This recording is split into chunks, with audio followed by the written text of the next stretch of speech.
Izin Pak, perkenalan diri, nama saya Muhammad Aryan Setiawan dari kelas Teknik 4E. Saya akan menjelaskan pentingnya komunikasi efektif antar departemen dalam keadaan darurat. Komunikasi efektif antar departemen, mesin, geladak, dan catering sangat penting dalam keadaan darurat di kapal karena hal ini dapat menyelamatkan nyawa dan meminimalkan kerusakan. Ketiga departemen ini memiliki peran yang berbeda namun saling berkaitan, dan koordinasi yang buruk dapat menyebabkan konsekuensi yang fatal. Berikut penjelasan penting komunikasi efektif antar departemen dalam situasi darurat.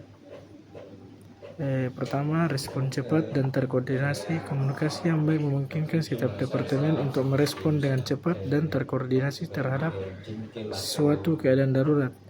Misalnya, jika terjadi kebakaran, Departemen mesin perlu segera mematikan sumber api. Departemen geladak melakukan evakuasi dan Departemen catering membantu menyediakan makanan dan minuman bagi para penumpang dan kru. Kedua, pengambilan keputusan yang tepat. Informasi yang akurat dan tepat waktu dari setiap departemen sangat krusial dalam pengambilan keputusan. Departemen mesin dapat memberikan informasi tentang kondisi mesin, Departemen geladak tentang kondisi kapal dan lokasi darurat, dan Departemen catering tetap tentang persediaan makanan dan minuman. Informasi ini membantu kapten dan petugas lainnya mengambil keputusan yang cepat dan efektif. Pencegahan kerugian.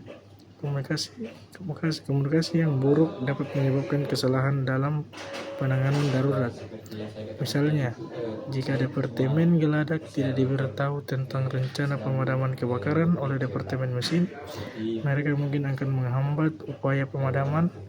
Komunikasi yang efektif membantu mencegah kerugian yang lebih besar, baik berupa kerusakan harta benda maupun nyawa manusia.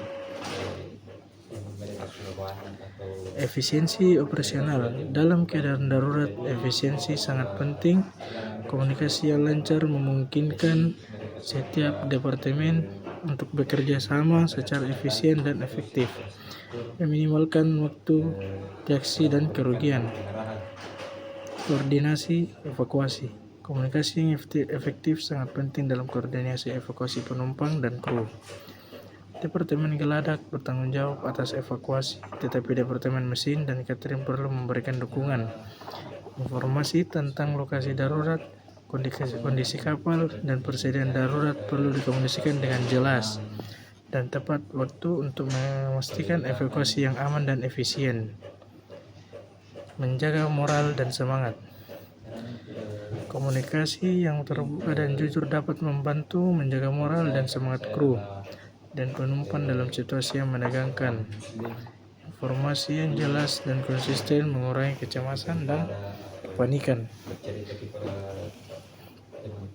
Contoh komunikasi efektif. Sistem pengeras suara. Pertama, sistem pengeras suara. Penggunaan sistem pengeras suara di seluruh kapal untuk memberikan instruksi dan informasi kepada semua orang. 2. Radio komunikasi. Radio komunikasi untuk komunikasi antar departemen dengan pihak luar. 3. Prosedur standar operasional atau SOP. SOP yang jelas dan terlatih dengan baik untuk setiap keadaan darurat. Latihan berkala. Latihan darurat secara berkala untuk memastikan semua kru memahami peran dan tanggung jawab mereka bagaimana berkomunikasi secara efektif dalam keadaan darurat.